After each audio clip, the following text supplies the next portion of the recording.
Welcome to the Nate KG podcast. I'm your host, Nate KG, and this is a show about jump rope where I connect with and share the stories of all types of jump ropers, including beginners, elite competitors, enthusiasts, and everybody else in this community.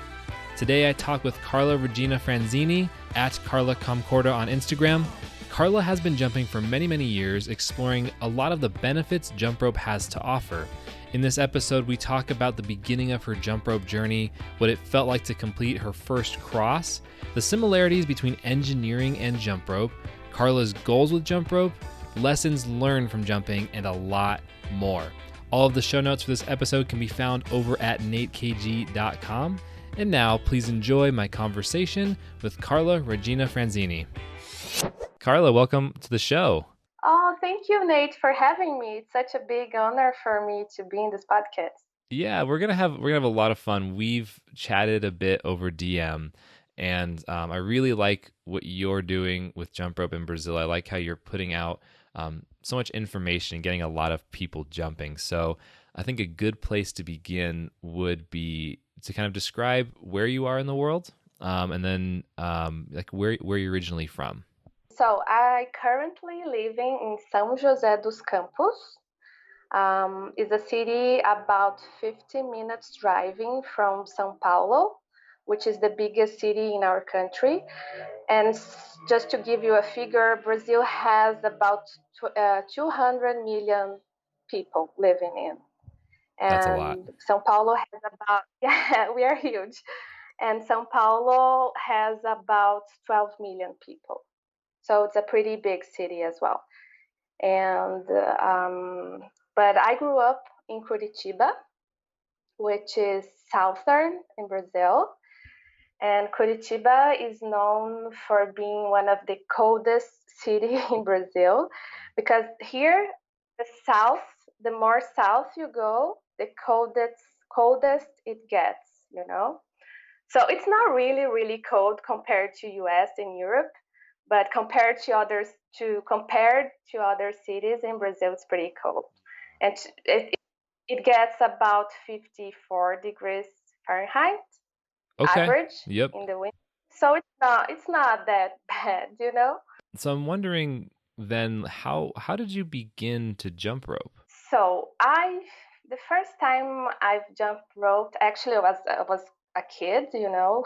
I started when I was a kid, but 2013, I was diagnosed with depression, which later on I found out that it was actually an episode of bipolar disorder disease.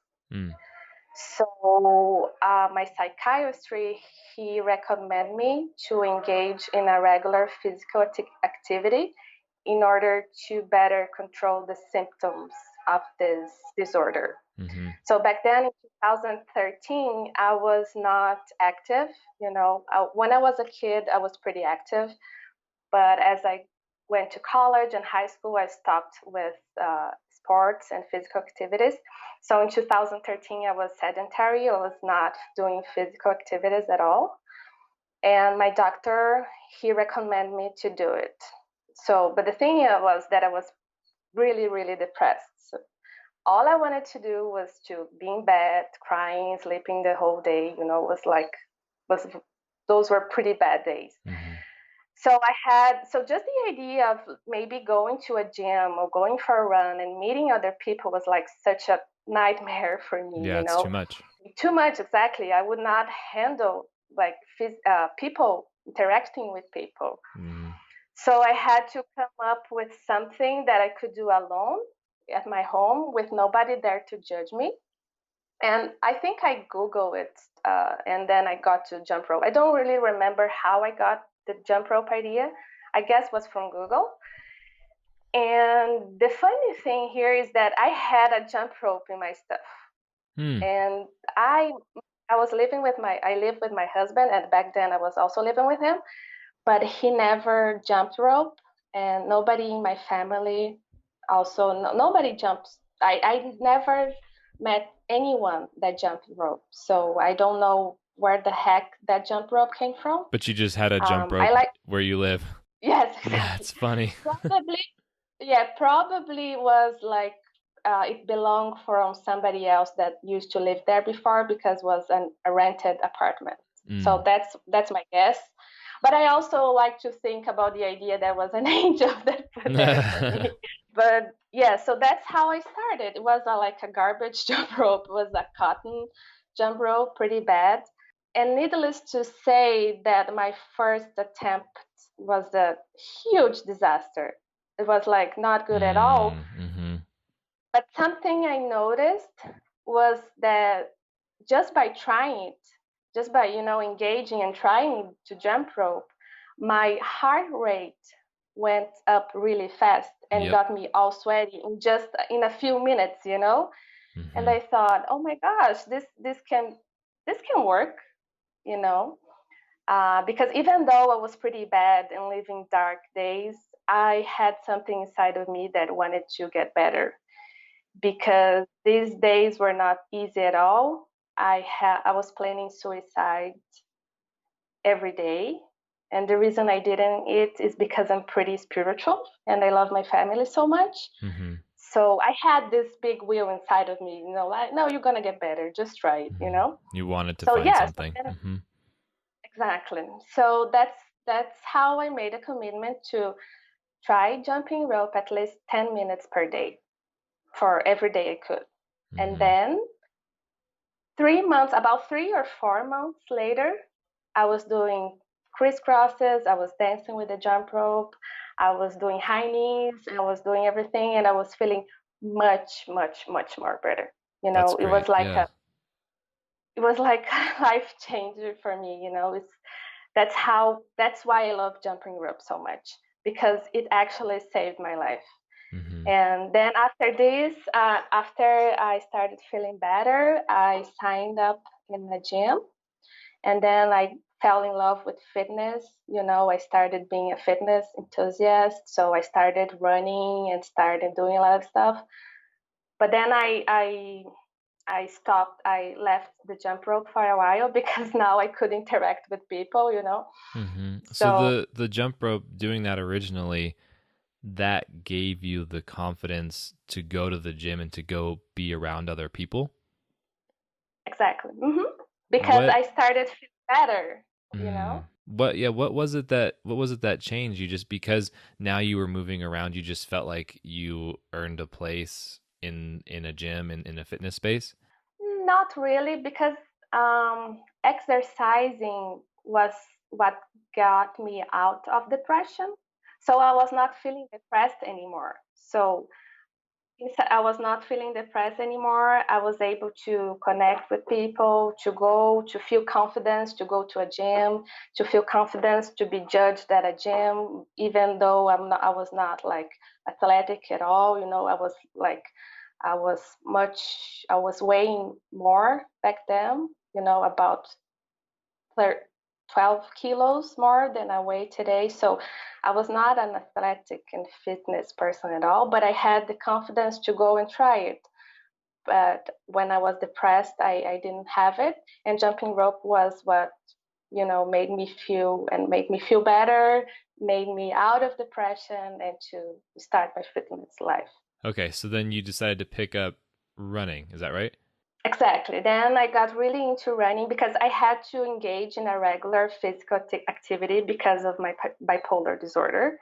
Because um, it's it's kind of tough talking about it because much people don't know actually what bipolar disorder is. So there is a lot of misconception around.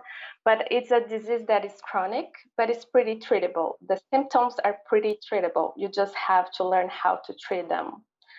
And one of the treatments is to engage in a regular physical activities. So that's why I picked running, because I tried for a while, for a little bit, and I enjoy it. So then I did my first 5K, then I did my first 10K, then I was trying to do my first half marathon, and then I find out this problem I had. I have chondromalacia. I don't know. I'm not sure how you say it in English, but I guess it's chondromalacia. That sounds It's right. a problem. It's a problem on the cartilage in your knees. And it's actually genetic because my mom has it, my grandma suffers from it. I have other people in my family that has it, so it's genetic. And because I was doing this crazy sprint training, probably it got worse. Mm-hmm. So my orthopedist, he recommended me to abandon the plans of running Mm. a half marathon because of this condition. So it was like such a bummer, because I was Yeah. having a good time. I mean, you worked so hard. You went from not doing any activity to now you're preparing for a half marathon. That's massive, and now you have to stop. So I'm curious real quick if we can backtrack a little bit, and we'll put a pin right here and we'll return to this. But when you first started jumping, what did that look like when you were, working out? Were you doing, were you trying to do 10 jumps in a row? Were you jumping for, a minute without stopping and then taking a break? Like, what did those sets and repetitions look like? When I first started, you mean? Yeah, when you first started, and then how that changed after like a few months when you got comfortable. I don't quite remember so much at that time, but I remember that I tried just to jump as much as I could. I was pretty much doing high intensity interval training without Okay. knowing I was doing it because Right. I was jumping for as long as I could and giving a little pauses and then getting back to it and jumping again,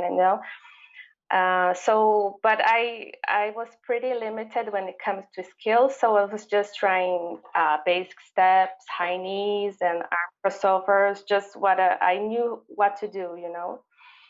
So, but it was basically it. And then, but I don't quite remember so well this period. I don't remember, and I haven't recorded anything. And it was like more than 7 years ago, so I don't remember quite well. Right. Do you remember the first time you ever did a cross? Yes, it was in this period.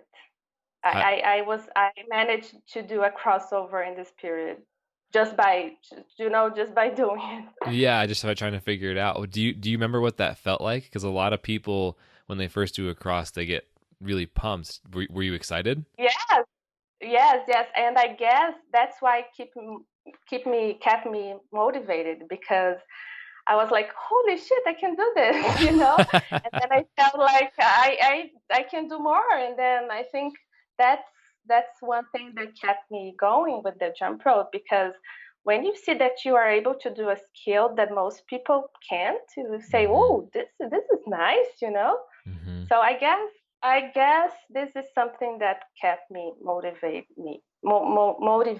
to keep going at it. Mm-hmm. Hmm. Because it felt, yeah, because you were now doing not only basic jumping, but you added on a couple of other things to change it up and make it really interesting. That makes a lot of sense.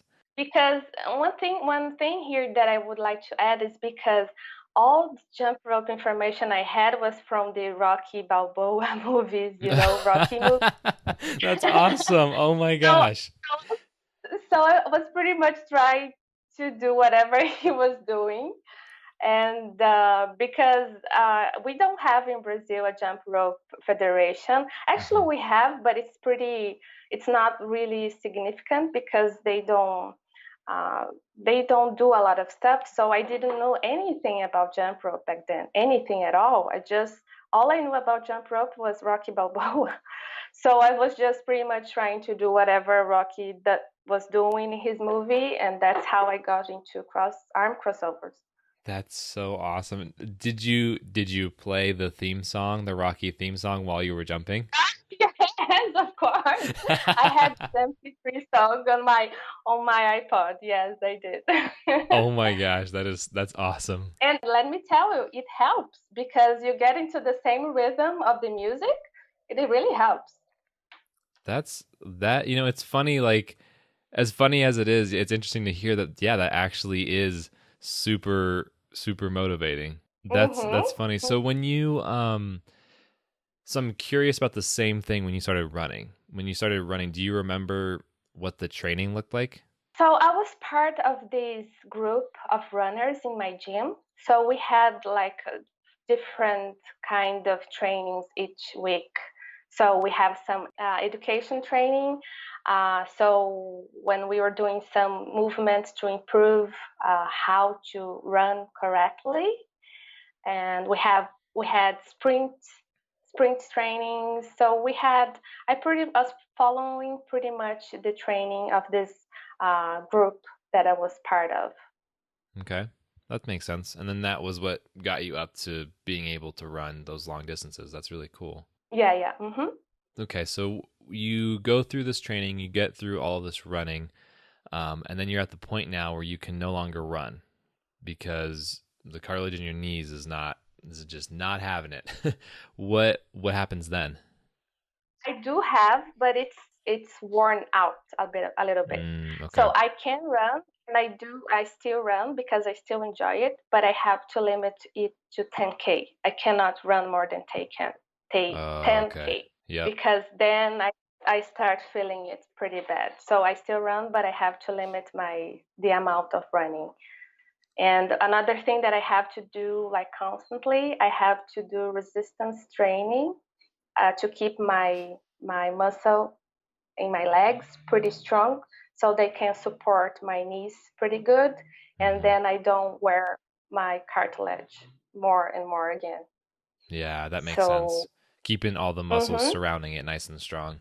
yes, exactly. So this is something that I have to do constantly because since I still running and I'm still a pretty active person and I like engaging in physical activities, I have to keep my muscles strong for to not make my knees bad, you know?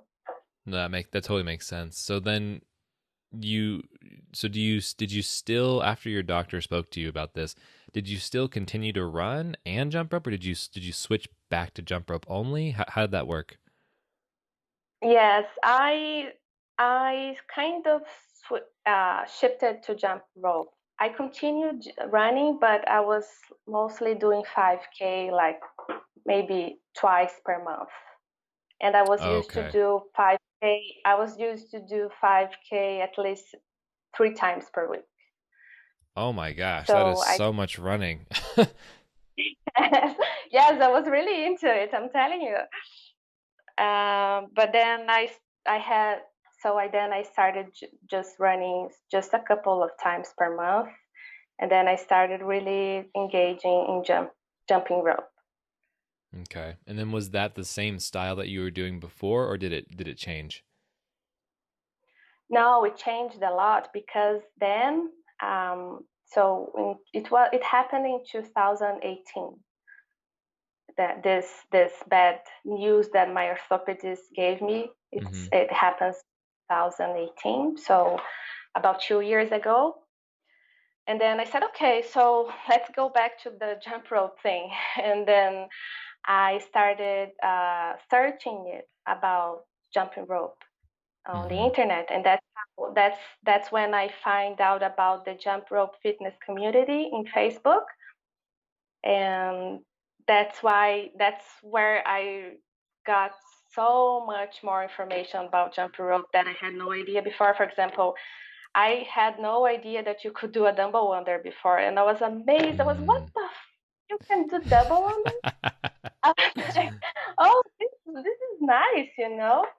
And then I got really, really interested in it. And then I saw this pretty nice video that I remember until today. I have to find this video again. It was a video of Mike, the Let's Jump LA guy. Yeah, Mike Fry. Yes, exactly. And it was a really nice video of him. Like he was wearing a big beard. I guess it was a red t-shirt, and he Yep. was doing like a lot of tricks, you know. And I was, oh my God, this is awesome, you know. Yeah, yeah. And that's how I got in love with jump rope. I owe a lot to the Mike guy, to the Mike Fry. Let's Jump LA. So thank you so Mhm. much, Mike. If you're listening to this, I That's already awesome. thanked him a lot. So yeah. That's really cool. And so then that's what kind of showed you all of the different things that you can do with a jump rope. What did you think? when you said you went to Facebook and you were in some jump rope groups, what were you thinking when you got there? Were you, I mean, it sounds like you obviously were surprised at all these new skills, but what were your Mhm. thoughts on the community when you first got there? I got in love with the community because they were so supportive, Hmm. they were really welcoming new members, and showing them and teaching some new basic information. For example, back then when I joined this community on Facebook, I didn't know you were not supposed to jump on concrete, for example. I didn't know about that. So they gave me a lot of new inputs to keep improving my trainings, and they were really supportive. I remember the first video I posted there, I received so many good compliments of people motivating me. That's why I'm so in love with this community, because people are really nice in the jump rope community. It's very supportive. Everybody's trying to help each other. So it had like, maybe if I didn't have all this motivation from this community, maybe I couldn't go on from for so long. So Hmm. this community was important. Yeah, no, it's a huge deal. It's one thing to enjoy something, but it's completely different and a lot better to enjoy it with other people. Exactly. And I always felt like I was alone here in Brazil because nobody was doing what I was doing with the jump rope. And then I didn't have anybody to talk about it. Right. Jumping in public spaces and people just stopped and looked at me like I was a weirdo. And I had nobody to share my stuff and to ask stuff about and to share. So No, yeah. I got this support from the community. That's really great. And that's one of the things that I love seeing the most is when somebody, either I get a message or I see somebody posting on someone else's, photo or video and they're like, "Oh, I had no idea this jump rope thing even existed." And I get so pumped because I'm like, "Oh man, you're about to see a whole bunch of crazy stuff that's going to get you excited." Exactly. And especially now that because of the coronavirus thing, so many people are discovering jump rope. Have you noticed it? Oh yeah, absolutely. I mean, there's been such a huge increase in people. I mean, obviously in working out at home in general, but yes, definitely specifically with jump rope. Mm-hmm. And it's so exciting because, like, this is just as you just said, like, you are about to find a new whole world, my friend. Be Yeah, prepared. yeah, exactly. So, okay, cool. So you get into the community, you see that other people are jumping, you've watched Mike Fry's videos. Um, Mm-hmm. so between then and now, what happened with jump rope? Ooh, a lot of stuff happened, man. So I got really, really interested in it. I got really interested in it. And one thing about me is that I'm kind of a nerd person. I like studying a lot. So everything that I enjoying doing, I search for sources of knowledge, from where I can learn more and more about it. That's why that's how I found about Buddy Lee. I started chatting with him online, because I got really interested in becoming a certified trainer. So this way I could learn more about it. And we started chatting a lot online. And then I had this amazing opportunity to travel to the US and become certified with his jump rope system. Mm-hmm. And also, I had a chance to become one of his ambassadors. Yeah, So that's it great. was such, yes, it is. It really is. It was very, very nice experience, and um, and it granted me a lot of other nice experience. For example, by being his ambassador, I got to do my CrossFit Level 1 certification. Mm-hmm. So I'm also a CrossFit Level 1 coach, but I've never done CrossFit before. So it was really fun. It was really fun to do this course without never being a CrossFitter. Yeah. And Yeah, the level one is great because it's a nice introduction into the material and it's good to like see all the different pieces. of the CrossFit programming and stuff. Yes, and it's pretty interesting because you can also learn about how our body works and stuff. Because my background, I'm not a physical trainer. I'm a chemical engineer, so Hmm. I do have an idea, but it's not my background, Right. So it's really nice experience. And then I got a chance to travel along with Buddy and Chris Rawlings into Hmm. different gyms, CrossFit gyms, doing jump rope workshops. So these workshops, we teach the CrossFitters how to do single, doubles, and triples, but also we teach them that jump rope can be much more than this. We show Right. them some different sets of skills that you can do with the jump rope. So it was really it was one of the best experiences that I ever had. I was so grateful for this, and it was very, very nice. Yeah, going to the CrossFit gyms is so much fun. It's really cool to like really spend some time and dig into jump rope and show people like, hey, look, there's so many things that you can do with this simple little tool. Yes, exactly. Because just as I didn't know that you could do other stuff, they also don't know. They are stick to single, doubles, and triples. And then when you show you can do like crossovers, they're really getting excited too. So it was really fun. And the CrossFit community is really nice because they are also very into the community itself. They are Hmm. very uh, there, and this was pretty nice. Pretty nice. So you said you're a chemical engineer, that's your background, and I saw that on a different profile that you had linked to your Instagram. Why become a chemical engineer? So actually, I've been a chemical engineer for 10 years now. I graduated in 2010, Wow, that's a and long I've been time. working with, yes, yes. I am 33 years old. So um, I've been working with engineering for about 10 years, and also I have master business administration degrees in project management. So I'm really into the fitness thing, but I really uh, into engineering. I like this field, my What was background. it?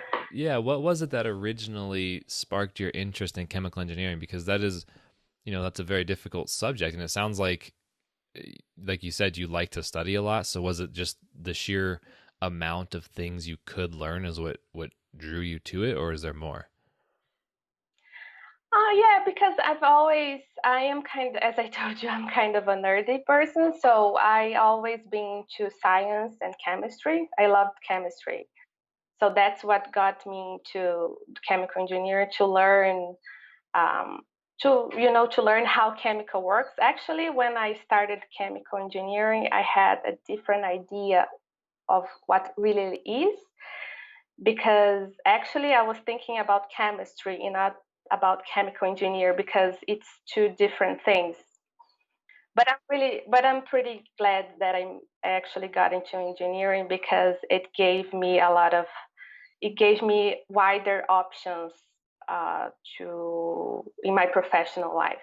So do you feel like, because I've talked to other jump ropers who have an engineering background or even just an engineering mindset, because the way an engineer thinks is very specific. And some of my friends who jump rope, who are engineers, really pick up the jump rope and really dig it. And I'm wondering if you see any similarities between the two, because it would make sense to me that because you like all this detail and you like to really look at different elements and pieces and put things together, that would naturally you would naturally be drawn to the jump rope because of its complexity. Yes, exactly. Because as an engineer, I like to break down things into pieces, into smaller pieces. So you can do pretty much the same thing with jump rope skills. You can break down skills into little pieces and then bring it all together. Does it make sense? Oh, it absolutely does. No, it for sure, and I think that's very similar to what I've been talking about with Lee Rising on the previous podcast before these ones. But there's just so many mean, there's a couple of categories of skills, but within each category, there are, if we're not even talking about, added skills or sandwich skills or sequences, like just looking at the core skill that's happening, there are hundreds and hundreds and hundreds of those. And yeah, no, it's basically, I mean, what Lee Reisig did was basically a periodic table for jump rope skills. So it makes a lot of sense to me that, like, You're kidding? Are you yeah, kidding me that this exists? Oh my gosh, I need to go into it. yeah. I'll after we chat here, when we're offline, I'll send you the Trictionary that he created. Yeah, I think you'll really like it.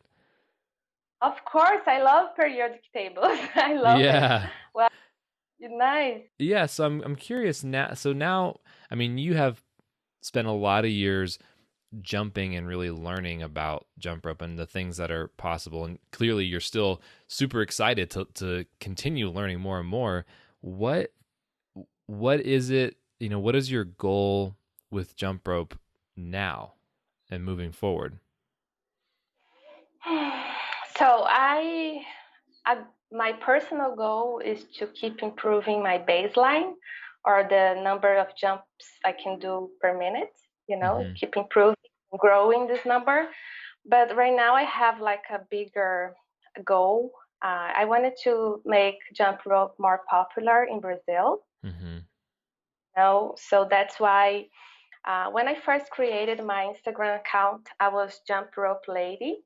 And recently I changed the name to Carla Concorda, which means Carla with the jump rope, to become more, because Jump Rope Lady is just a bunch of letters together for Portuguese speakers, just doesn't make any sense at all. So my intention is to spread the word about jump rope in Brazil.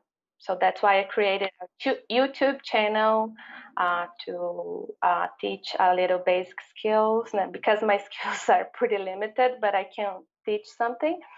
And yeah, so this would be my biggest jump rope goal right now, is just to make it more popular in Brazil.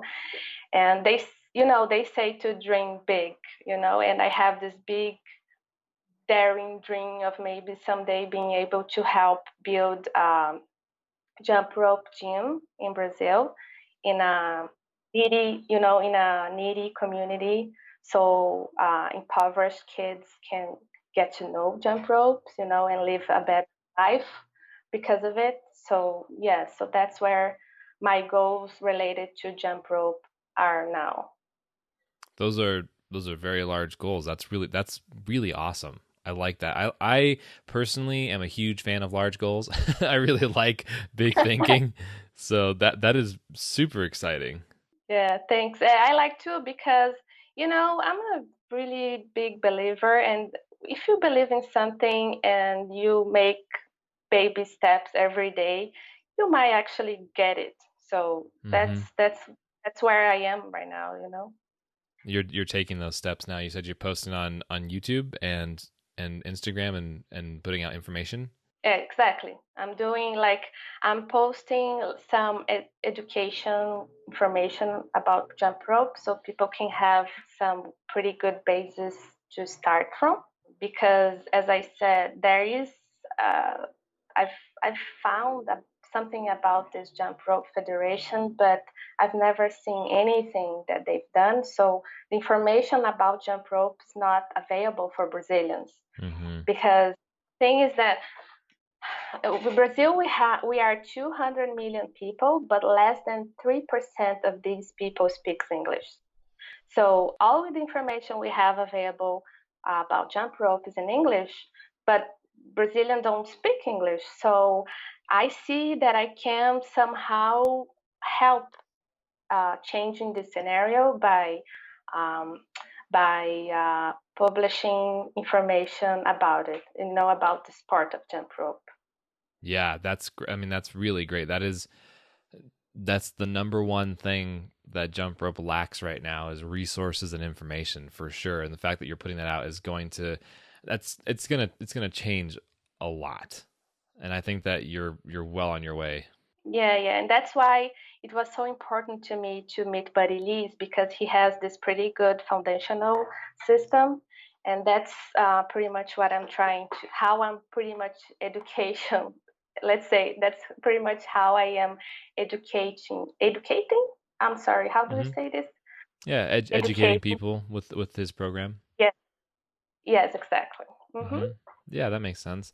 I'm curious. We've obviously discussed a lot of the difficult beginnings with jump rope, but is there, I really want to dig into one of the more, and you can pick a moment here that makes sense to you, but I'm curious what one of the more difficult lessons were, one of the more difficult things you had to learn or overcome with jump rope, what that would be. I guess it would be the discipline to learn new skills because and this is one thing that jump rope has taught me is to be more disciplined because I've never been really disciplined. I just like doing whatever I want to do whenever I feel like doing, you know.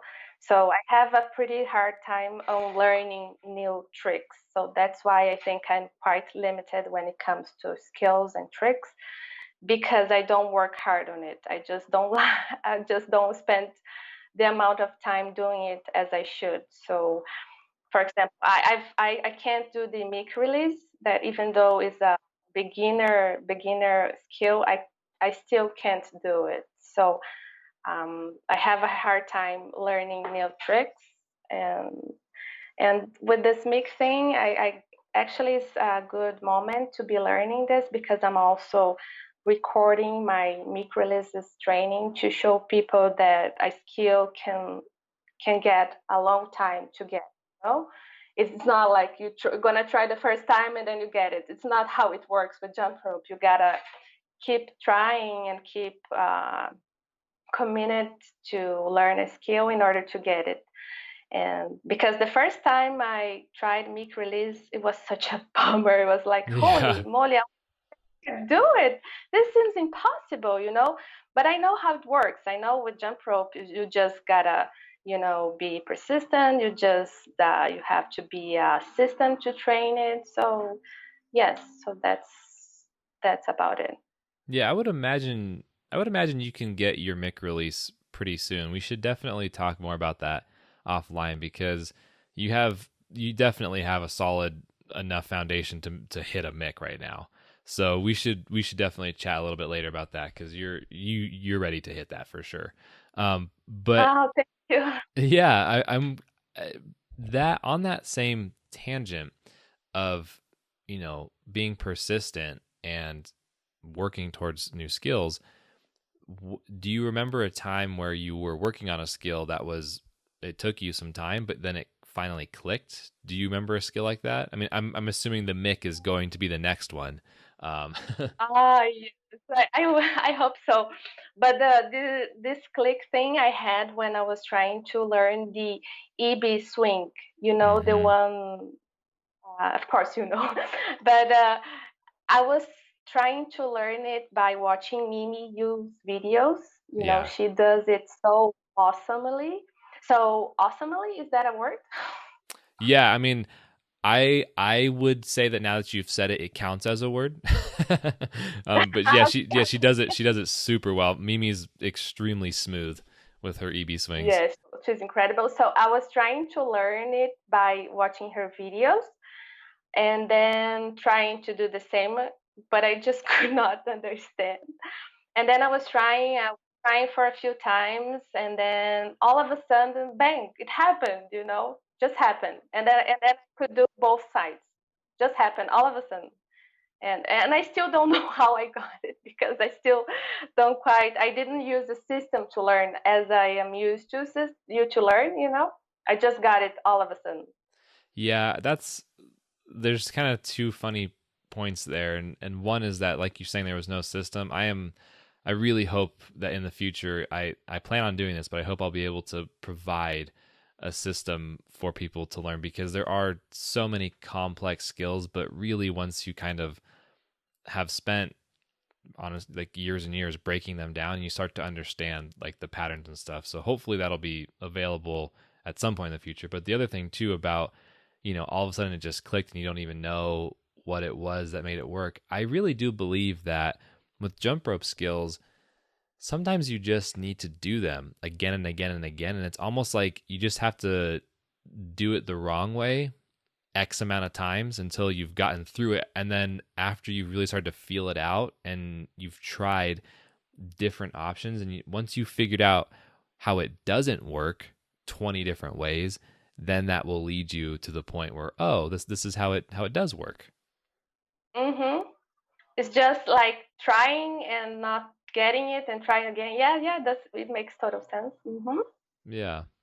Okay, so if your old self, if you from a while ago, from when you were beginning to jump rope, if that person could see who you are now, what do you think they would say about who you've become? Ooh, I would just I would just say to these old me just to keep doing whatever I was doing because when I created my Instagram account, I would never ever imagine that I could meet Buddy Lee one day or even talking to you with this podcast. This is insane actually. So, yes, because it was just like, it was just a fun thing and then it's becoming bigger and bigger every time. So I would just say go for it. Just keep doing whatever you're doing because it's gonna work in the end. And just but one thing that maybe I would add is to expect a little bit less from people in the same jump rope journey because not everybody is in the same vibe. Not everybody has the same, energy. Not everybody has the same motivation as you do. So just go slow with when it comes to expecting from people. That's a really good point, and it's something that I like to talk about a lot.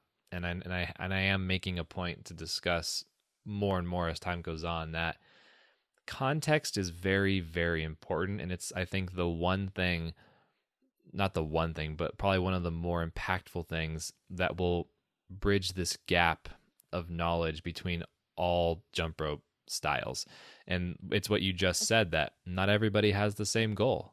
And it's so Mhm. simple, but even though there are, and from my perspective, there are physically correct ways to complete all of these movements from a physics standpoint, from an efficiency standpoint within that context. But that does not mean everyone needs to strive for that.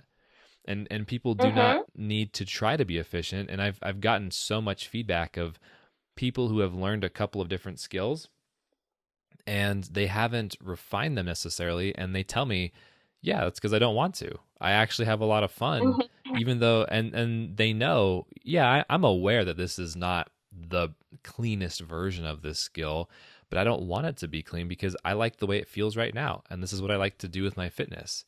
So I'm really glad you Yeah, brought that up because it's such an important point that it always comes down to context. Nobody is inherently right or wrong. You don't need to become the best jumper doing all of the hardest skills and technically proficient, jumping. It can be as simple as you want it to be, that where you find enjoyment and get what you need out of it.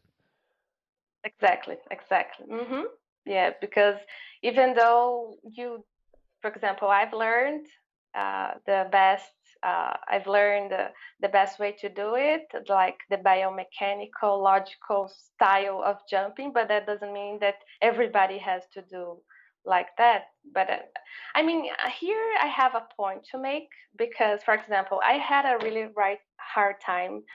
I I was like go scrolling down through Instagram, and I've seen many people jumping on concrete with no shoes on.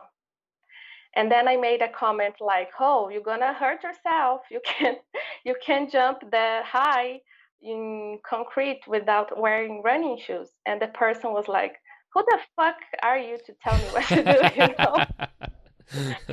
So this was something that got me thinking about it. But here it is something that can be somehow related what you just said, but it's also about education educating people not to hurt themselves as well, because not necessarily you're gonna master the skill in a more efficient way, but you should in order to not get hurt. Does it make sense? No, it does. And I think, yeah, if you have a concern about someone's well-being, it's worth voicing for sure. And I think another piece of that as well is, and I've talked about this before, but I think, or not even I think, I know from my own perspective, I in the past have gone to people's profiles or their posts and I would say, like, hey, looks great. Here's what you need to improve.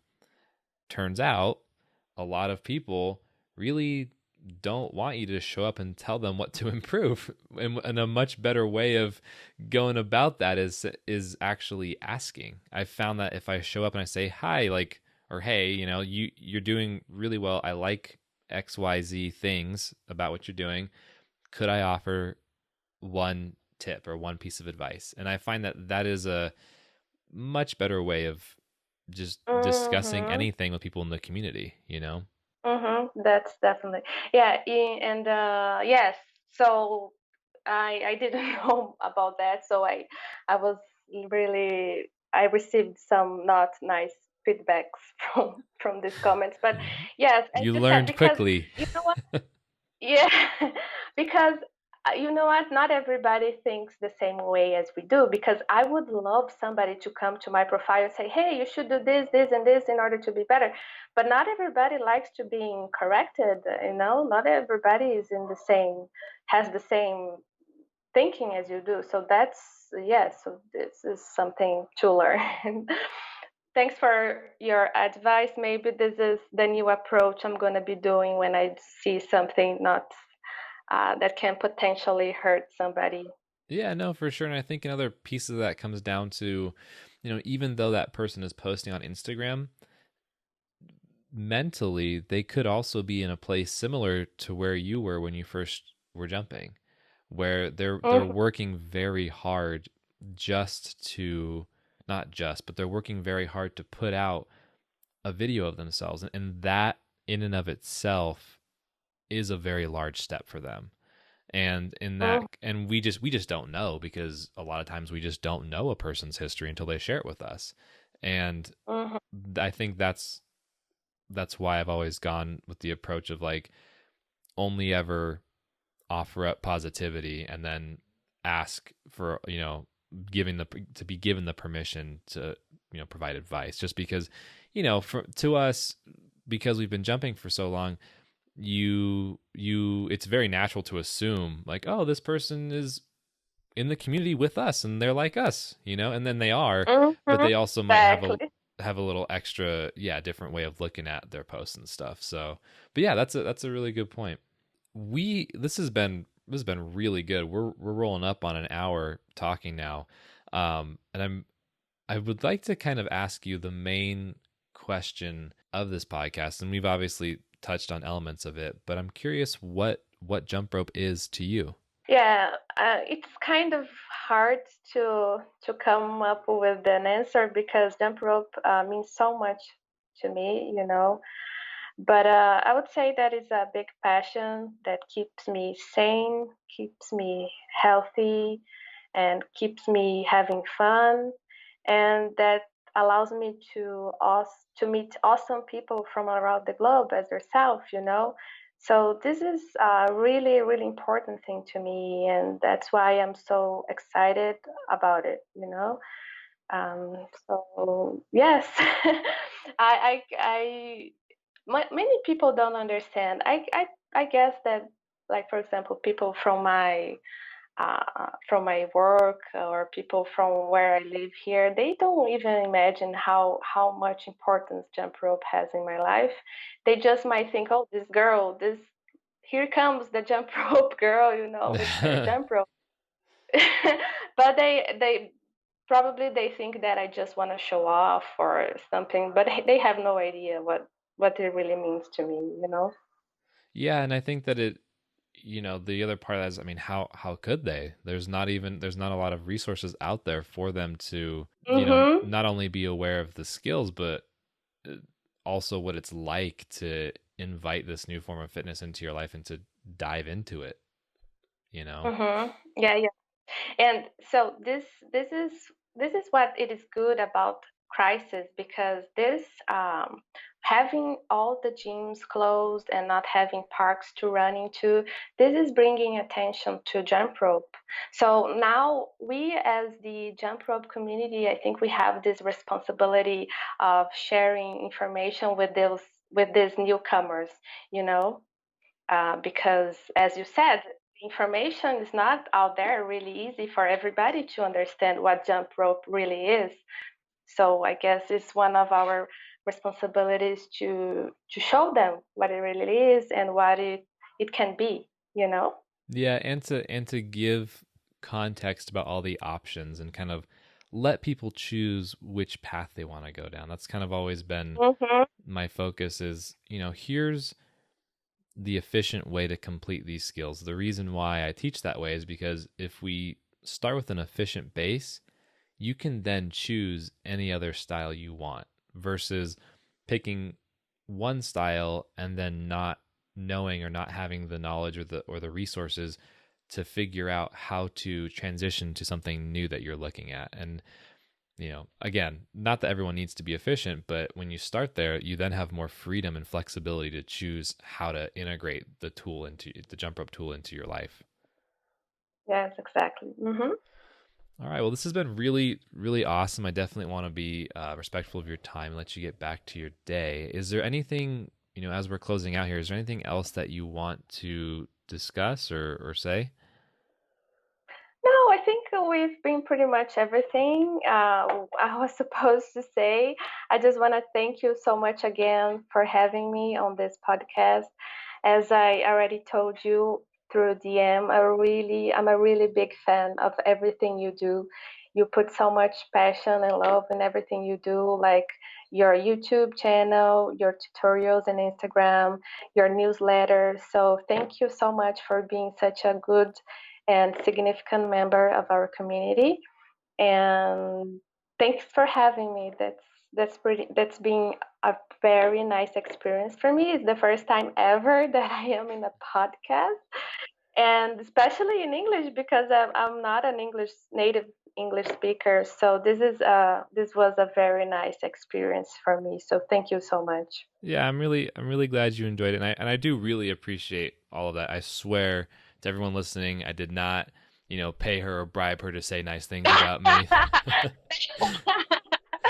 No, he But didn't pay me, but he has sent me a few jump ropes, so that's okay. oh man, no, I do really appreciate it though, and I appreciate you taking the time and being willing to speak with me, especially given that English is not your first language, and I know, um, I mean, I don't speak any other languages well, so I really do appreciate that. Oh, thanks. Yeah, it's kind of hard because it's two different trains of thought, because I think in Portuguese, but I cannot directly translate in English, Yeah. because it doesn't sense. So it's kind of hard. But I guess I was pretty clear in the message that I wanted to share with you. Oh, heck yeah. You did a phenomenal job. That this has been seriously really great, and thank you so much for sharing so much about your story. Oh, you're welcome. All right, I will let you get back to your day, and thank you again for being on the show. Thanks, Nate. Bye bye. Hey, before you go, I just wanted to say one last thing. One of my main goals for this podcast is to share the stories, of other jumpers and provide a full picture about everything that's possible with the jump rope. The more people that hear this, the better. And it would really help me out if you sent this podcast to somebody you know, whether in real life or digitally on Instagram, Facebook, whatever platform you use. It would mean the world to me. So that's it. I hope you have a great rest of your day, night, lunch, evening, whatever time it is for you right now. See you later.